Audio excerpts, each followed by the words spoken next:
سوال یہ ہے کہ کیا محرم کے مہینے کے اندر شادی کرنا جائز ہے کہ نہیں؟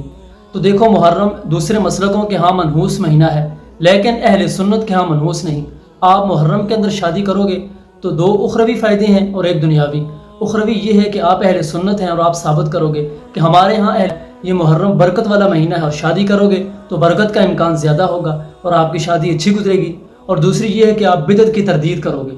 اور اخروی یہ فائدے ہیں، اور دنیاوی فائدہ یہ ہے کہ بھائی دیکھو، محرم کے اندر حال سستے ہو جاتے ہیں، یعنی جو کام آپ کو 1,00,000 میں کرنا تھا وہ 50 میں ہو جائے گا۔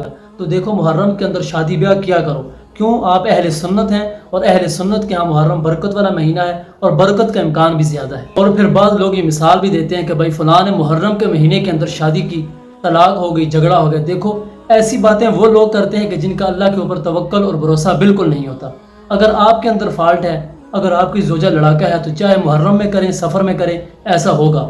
اور پھر دیکھیں، آپ علماء سے جا کر پوچھیں، آپ کو پتہ چلے طلاق کے مسائل، یہ طلاق کے جتنے بھی جو کیس ہوتے ہیں، یہ تمام کے تمام محرم کے نہیں ہوتے، بلکہ ربیع الاول اور عید، چھوٹی عید بڑی عید کے ہوتے ہیں۔ رمضان سے پہلے شادی ہوئی، بقرہ عید سے پہلے طلاق ہو گئی۔